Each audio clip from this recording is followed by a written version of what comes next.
Apa sih itu hak asasi manusia?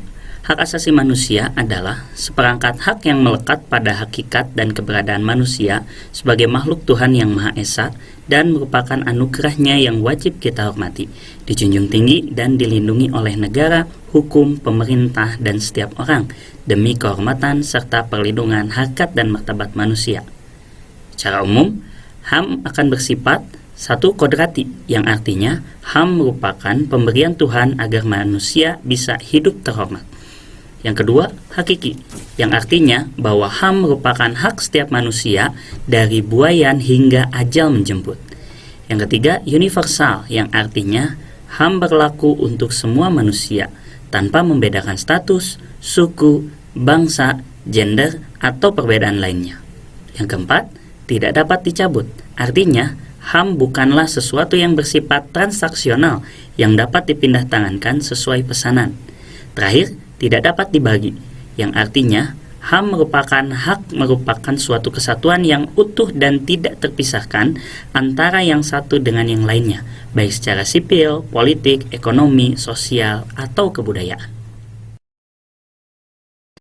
Dalam kaitannya dengan hak asasi manusia, memiliki hak yang tidak dapat dikurangi dalam keadaan apapun, diantaranya hak untuk hidup, hak untuk tidak disiksa, hak kemerdekaan pikiran dan hati nurani, hak beragama, hak untuk tidak diperbudak, hak untuk diakui sebagai pribadi di hadapan hukum, dan hak untuk tidak dituntut atas dasar hukum yang berlaku surut.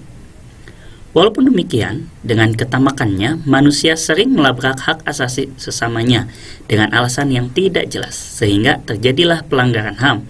Bentuk pelanggaran HAM yang sering muncul biasanya terjadi dalam dua bentuk, yaitu satu, diskriminasi, yaitu pembatasan, pelecehan, atau pengucilan yang langsung maupun tidak langsung didasarkan pada pembedaan manusia atas dasar agama, suku, ras, etnik, kelompok, golongan, jenis kelamin, bahasa, keyakinan, dan politik yang berakibat pengurangan, penyimpangan, atau penghapusan hak asasi manusia. Yang kedua, penyiksaan adalah suatu perbuatan yang dilakukan dengan sengaja sehingga menimbulkan rasa sakit atau penderitaan yang hebat, baik jasmani maupun rohani, pada seseorang untuk memperoleh pengakuan atau keterangan dari seseorang. Agar dapat dimiliki secara baik oleh setiap warga negara, maka setiap orang wajib menghormati hak asasi manusia orang lain dalam tertib kehidupan bermasyarakat, berbangsa, dan bernegara. Dalam menjalankan hak dan kebebasannya, setiap orang wajib tunduk pada pembatasan yang ditetapkan oleh undang-undang dengan maksud semata-mata untuk menjamin pengakuan dan penghormatan atas hak dan kebebasan orang lain serta untuk memenuhi tuntutan keadilan. Negara bertanggung jawab atas perlindungan, pemajuan, penegakan, dan pemenuhan hak-hak asasi manusia. Dibentuklah Komisi Nasional Hak Asasi Manusia yang bersifat independen dan tidak memihak, yang pembentukan, susunan, dan kedudukannya diatur dengan undang-undang.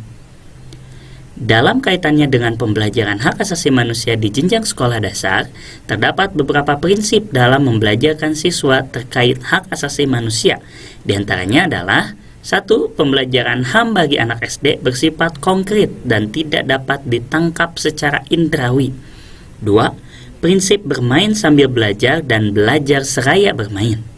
Ketiga, prinsip pembelajaran aktif. 4. Dilaksanakan dalam suasana yang menyenangkan.